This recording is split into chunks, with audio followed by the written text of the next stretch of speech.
আসসালামু আলাইকুম রহমতুল্লাহ।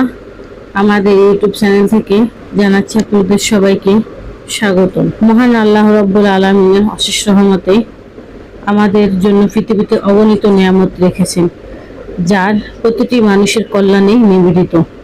প্রকৃতি আমাদের স্বাস্থ্যের জন্য এমন কিছু ভেষজ উপহার দিয়েছেন যা অনেক জটিল সমস্যার প্রাকৃতিক সমাধান হতে পারে।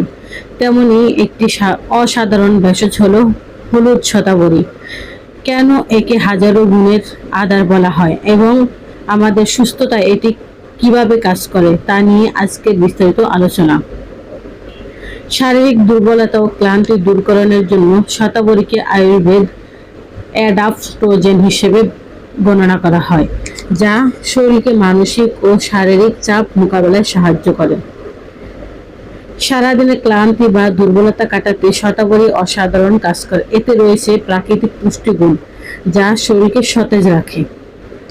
ব্যবহার: 1 গ্লাস কুসুম গরম দুধের সাথে অল্প পরিমাণ শতাবরী গুঁড়া মিশিয়ে নিয়মিত সেবন করলে শরীরের হৃদশক্তি ফিরে পাওয়া যায়। এটি আল্লাহর দেওয়া এমন একটি নিয়ামত যা আমাদের কর্মক্ষমতা বৃদ্ধিতে সহায়তা করে। নারীদের হরমোন ও ভারসাম্য প্রজনন স্বাস্থ্যের জন্য শতাবরী নারীদের স্বাস্থ্যের জন্য আশীর্বাদ স্বরূপ। হরমোনের ভারসাম্য: এটি প্রাকৃতিকভাবে হরমোনের ভারসাম্য বজায় রাখতে এবং পিরিয়ড জনিত সমস্যা নিয়ন্ত্রণে সাহায্য করে। পুষ্টি: সন্তান দানকারী মায়েদের জন্য এটি দুধ বৃদ্ধিতে সহায়ক হিসেবে পরিচিত। এটি শরীরের অভ্যন্তরীণ পুষ্টির অভাব পূরণ করে, যা আমাদের জীবনধারার জন্য অত্যন্ত জরুরি। রোগ প্রতিরোধ ক্ষমতা বৃদ্ধি: রোগ প্রতিরোধ ক্ষমতা বা ইমিউনিটি বাড়াতে শতাবরীর ভূমিকা অপরিসীম। অ্যান্টিঅক্সিডেন্ট: এতে থাকা শক্তিশালী অ্যান্টিঅক্সিডেন্ট কোষের ক্ষয় রোধ করে এবং অকাল বার্ধক্য প্রতিরোধে সাহায্য করে। সতর্কতা: নিয়মিত সেবনে এটি আমাদের শরীরকে ভিতর থেকে সুরক্ষিত রাখে এবং সাধারণ ভাইরাল ইনফেকশন থেকে দূরে রাখতে সাহায্য করে। এটি নিয়মিত সেবন করলে শরীরে রোগমুক্ত থাকার শক্তি পায়। অনেকেই দীর্ঘস্থায়ী গ্যাস্ট্রিক বা হজমের সমস্যায় ভোগেন। শতাবরী পাকস্থলীর দেওয়ালকে শান্ত রাখে এবং হজম প্রক্রিয়া সহায়তা করে। আলসারের মতো সমস্যাগুলো নিয়ন্ত্রণে এটি দারুণ কাজ করে।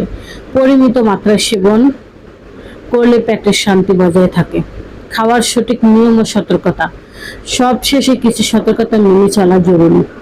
সাধারণত প্রতিদিন হাফ চা চামচ গুঁড়ো সকালে বা রাতে কুসুম গরম দুধ বা জলের সাথে মিশিয়ে সেবন করা যায়। সতর্কতা: কারো কোনো দীর্ঘস্থায়ী রোগ থাকলে বা গর্ভবতী অবস্থায় খাওয়ার আগে অবশ্যই একজন অভিজ্ঞ চিকিৎসকের পরামর্শ নেওয়া উচিত, কারণ সুস্থতা আল্লাহর আমানত আর সেটির যত্ন নেওয়া আমাদের দায়িত্ব। পরিশেষে মহান আল্লাহ তাআলার প্রকৃতিতে যাই নিয়ামতগুলো ছড়িয়ে রেখেছেন তা সঠিক জ্ঞান ও নিয়ম ব্যবহার করলে আমরা সুস্থ থাকতে পারি। শতাবরী কেবল একটি ভেষজ নয়, এটি সুস্থের জন্য এক অনন্য মাধ্যম। নিয়মিত পরিমিত সেবন করলে এবং সুস্থ জীবনধারা মেনে চলাই আমাদের কাম্য।